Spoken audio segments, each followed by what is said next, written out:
Policija šobrīd meklē 4 aizbēgušos laupītājus.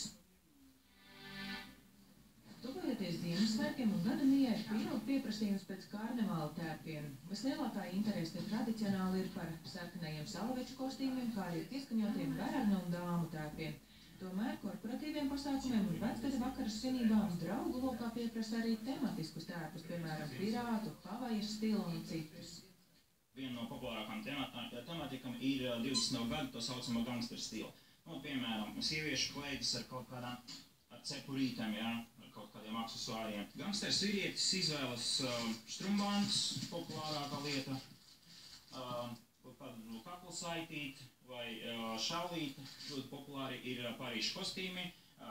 Viens no piemēram ir hipiju stila kostīmi, kas ir priekš vīriešiem un sievietēm. Uzreiz pārītis var uzvilkt. Tikmēr bērnu kostīmi tradicionāli saistās ar priekšnesumiem dārzos un skolās, kur atspoguļo latviešu taupas pasakas. Tādēļ pārstrā pieprasa dažādu meža zvēru maskas un kostīmus, kā arī aktuālo filmu un multfilmu varoņu tērpus, piemēram, Betmenu, Supermenu un princesi Elzu. Vairāk par šo stāstīsim šovakar ziņās 8.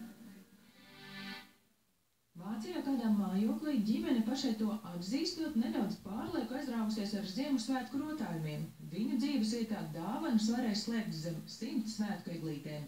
Vairāk stāsta Ģirds Krastiņš. Lai gan no ārpuses Tomasa un Suzannas māja neizceļas ar pārlieku lielu rotājumu daudzumu, ienākot iekšā pavērs pavisam cits skats. Varētu teikt, ka viņu miteklī eglītes ir it visur. Dažādās telpās pat 100, gan lielas, gan mazas Ziemassvētku eglītes. Tās izrotātas ar spīdīgām lentītēm, zvaniņiem un vairāk nekā 16 000 bumbiņām. Precētajiem pāriem tā ir kā kolekcija. Viņi norāda, ka viss sācies pamazām, taču tagad pošanās svētku laikam aizņem aptuveni 8 nedēļas. Man vienmēr patikuši Ziemassvētki. Skaistie mirdzošie rotājumi, bumbiņas, eglītes, ornamenti. Sākām ar parastu eglīti viesistabā, kā jau visi. Taču tad iedomājāmies nolikt vienu egli arī gaitenī, virtuvē un pēdējos 5 gados nonācām šeit. Tomas un Suzanna sāk plānot rotāšanu jau rudens sākumā, visbeidzot līdz Ziemassvētkiem izrotājot visu māju. Neskartu viņi atstāja vienīgi savu guļamistabu, tā esot vienīgā vieta mājā, kurā varot nedaudz atpūsties no lampiņām un spīdumiem.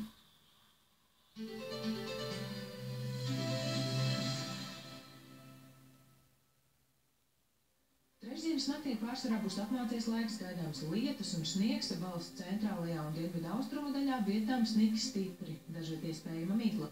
Naktī dienvidu-rietumu vējš kurzemē rietumu-ziemeļrietumu līdz 9 metriem sekundē, piekrastē brāzmās līdz 16 metriem sekundē. Temperatūra naktī būs -3 + 3 grādi. Trešdien dienā pārsvarā apmākušās debesis, daudz ir gaidāmi nelieli nokrišņi un arī dūmakas, ziemeļu vējš līdz 8 metriem sekundē, kurzemes piekrastē brāzmās līdz 13 metriem sekundē. Dienā gaisa temperatūra būs 0 + 5 grādi. Ar to arī izskan LNT dienas ziņas. Turpmākajos ziņu izlaidumos bez 10:06 vakarā un LNT ziņās 8 vakarā par šiem un citiem notikumiem jau plašāk. Visu labu!